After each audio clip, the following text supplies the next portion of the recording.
Ferreira, Elsa, Vaara, Jarmo, Laaksolahti, and Kristina Höök. The paper is called Repurposing Bits and Pieces of the Digital, and I will present, we're discussing about, we also discuss the design case called Delete by Haiku. So now I quickly go through the practices, relevant practices we talk in the paper. So repurposing refers to a broad set of practices such as recycling or upcycling, all aiming to make a better use of or give new life to physical materials and artifacts. Recycling is the practice of deconstructing objects into reusable raw materials. And upcycling is the process through which defunct artifacts are being repurposed to obtain a higher and presumably or new and presumably higher value. So the term upcycling was first coined by German engineer Rainer Pilz in the article in 1994. Recycling, I call it downcycling. They smash bricks, they smash everything. What we need is upcycling, where old products are given more value, not less. While these practices have an obvious interest regarding sustainability issues, they also bring about unique aesthetics and values that may inspire design beyond sustainability concerns. These strategies mainly focus on sustainability research. They have also resulted in particular aesthetics expressions which have become interesting and appealing in themselves beyond the demands of a strict sustainability perspective. So our aim is to focus on aesthetics in our project. So here you see several examples of repurposing. So perhaps you recognize some of them and how they all were made. So let's say the middle example, the suitcase was turned into a chair or a table, or the Christmas tree was made out of plastic bottles. So there are many similar practices in the arts concerning the same issues. So bricolage was introduced in HCI by Ylva Fernös, sampling, cut and paste, reuse, and so on. So reusing and repurposing are common practices. In architecture, for example, a hotel designed in an old ship-to-shore crane and turning a shipping container into a home. It is an adaptive approach for creating new functions from already existing forms, functions, and purposes. By applying its adaptation principles, such notions of reuse in architecture and in other disciplines could be opposed to one of the most important creative ideals in modern architecture and design. Form follows function. Instead of making the form follow the function, they make the function adapt to the already existing form, the core feature of repurposing. So here I have a famous example from Marcel Duchamp. An ordinary manufactured artifact could become an artwork as the submitted urinal to an exhibition as the artwork fountain. Through this act, Duchamp showed that the institutional status is inseparable from the values of the artwork.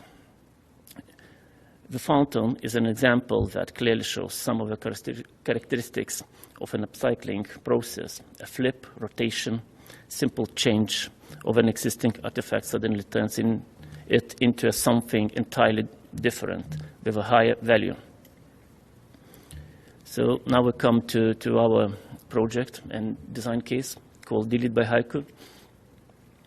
Delete by Haiku focuses on upcycling of mobile text messages, in effect deleting the old messages and transforming them into a unique haiku poem created from bits and pieces of those old messages. Delete by Haiku has explored how to make deletion of digital waste into a more engaging and aesthetically appealing practice.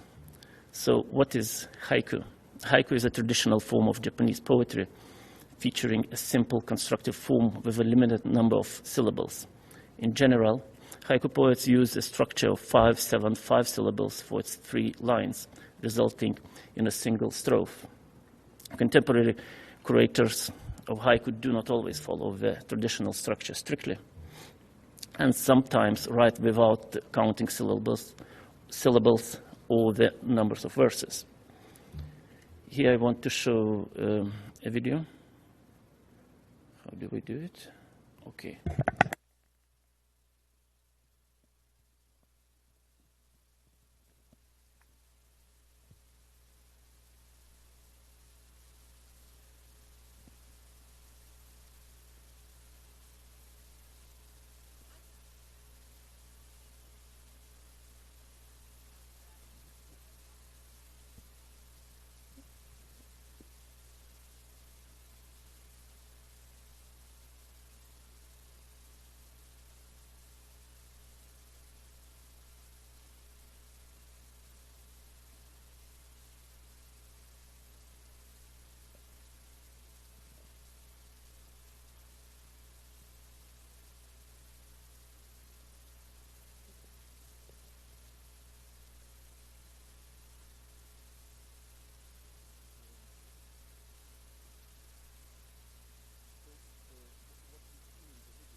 Okay, so sorry for that. What we've seen in the video is interaction with our mobile application. Is it okay? Okay. So the user select messages they want to delete by date and time, by conversation individually, or any combination of these, and drag them to the haiku bin. So you see the haiku bin open in both of the images. By repeatedly pinching the messages in the bin, by pinching, we refer to multi-touch, just a pinch to zoom that most mobile devices have. The deletion and generation process is moved forward. The remaining words in the haiku bin are animated, then pinched, following down in a Tetris-like manner and eventually finding the position in the resulting haiku. So in this example, you see the resulting haiku is rest in Sunday, rest in tomorrow, but think with either. So to let our understanding of haiku meet upcycling values, we invited 8 colleagues to a workshop where we engaged in a series of playful exercises around the creation process of haiku poetry. The participants were all researchers with different backgrounds, from arts design, sociology, and computer science, and all were more or less familiar with haiku poetry. So the workshop exercises ranged from more generative to associative approaches. A generative approach involved reusing of already printed texts in various ways. For example, old artifacts were upcycled through using a cut-up technique by cutting and rearranging headlines, burning away parts of a newspaper and producing haikus from what was left. So you see in the images in the middle line where the burning exercise is showed. So first we burned the newspaper, and from the leftover we tried to create a haiku.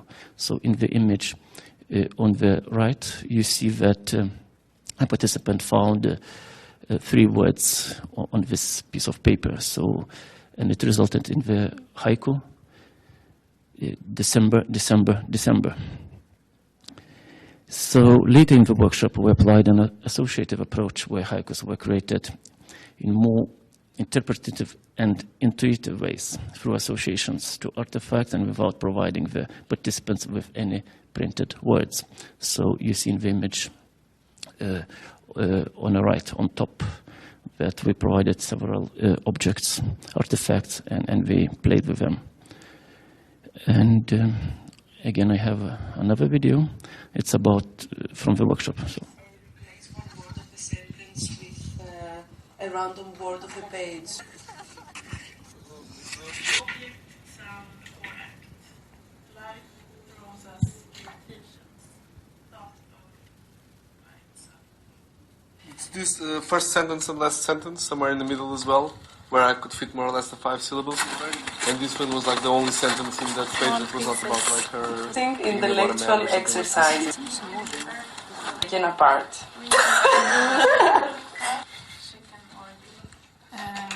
There are 5 main rights, work conditions created at the same time not.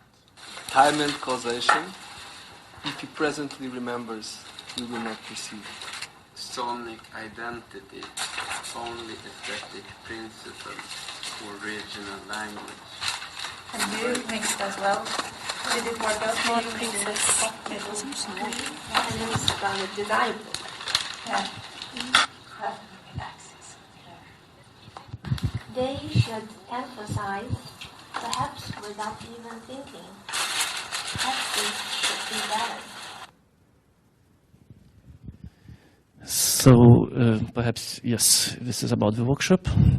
So, and now we come to I want to describe the directions. So some kind of insights from the project. So describing directions and values that should govern upcycling design process, low budget production, introducing chance, and ways of exposing aspects of original materials in combination with the upcycled value added to them. So we've chosen to work on a low budget and with materials we had at hand. In the paper we discuss free cycling online communities. Also we mention relevant practices as reverse engineering and improvised engineering. The little big data is a small our invention comparing to big data. Little big data, large in quantity on an individual level, but not really on a big data scale. Their data is of undetermined quality, untouched and not interpreted yet, till it's stored on users' personal devices and it is not harvested by third parties, nor shared with anyone. Most qualities it has are personal, private, and mostly valuable on an emotional level, sometimes sentimental, whose importance is its content and information level instead of data. Oftentimes, those little big data streams, our personal data, are worth so much to corporate entities and yet so little to us as end users. By empowering users, we engage with this data. We aim at getting users and the HCI community to explore issues around big data, ownership, privacy, and so on, from the bottom up rather than from a large-scale perspectives, such as corporate entities handling of it. So a second direction, we want to introduce chance to design. In repurposing practices, randomness and coincidence are crucial. This is why we purposefully introduce chance into our workshop process as well as into the way the delete by Haiku algorithm works when selecting words and sentences from the text messages. A creative process within the arts determined by and concerned with processes of chance is called aleatoricism. We discuss examples from Dadaism and Fluxus, promoting chance procedures as du chance, erratum musical, and John Cage music compositions, for example, music of changes, textual collages of Fluxus by George Maciunas, and Silence by Cage are prominent examples of forms of indeterminacy and aleatoricism in the arts. Contemporary artist Matthew Herbert experiments with whatever artifacts are at hand and plays live performances, for example, with a can, or produces music from body and food signals. And the third direction is combining original values with the upcycled ones. The properties of a previous design, the shape, the materials, functions, damaged parts, of the initial object become the materials for repurposing. Overall, at least some properties or elements of the initial artifact have to be kept evident in the final form of any repurposed artifact. So to live a rich human life means engaging in practices such as remembering, dealing with life and death, creating our identity, managing our social relations, avoiding becoming overwhelmed by all the data we get from life logging applications and so on. In many of these settings, designed through the lens of repurposing aesthetics and user experience through upcycling aesthetics, may open up design spaces previously untapped, helping us to create practices that are manageable on a human scale. Directions for the upcycling and repurposing design processes can provide a means to cope with masses of information that we generate without losing its sentimental value, a form of qualified self instead of a more famous quantified self movement. So, thank you.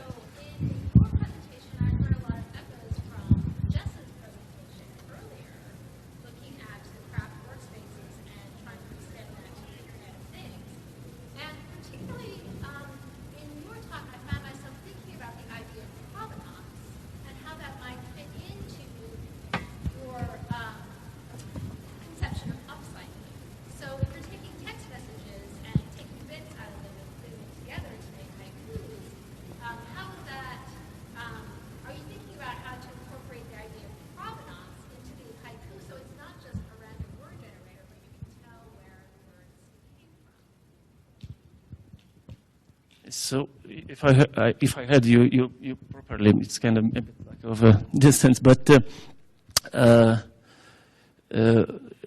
is the question where the words come from?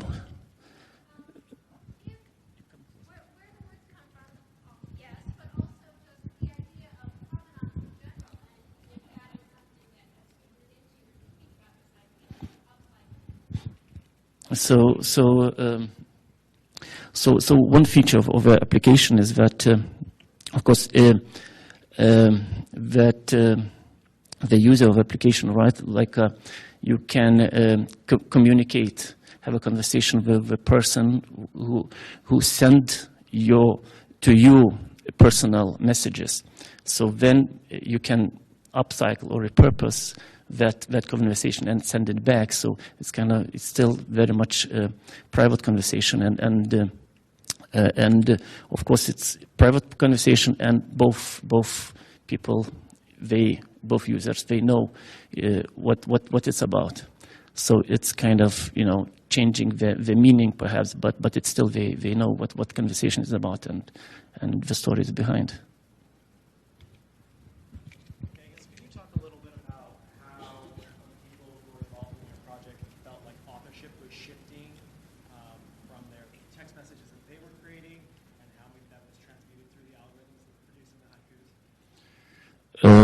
We discuss authorship issue through Bart's concept of death of the author. So we discuss it that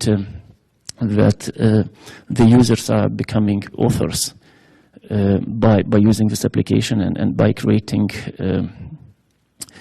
poetry and sharing it with others and in between each other.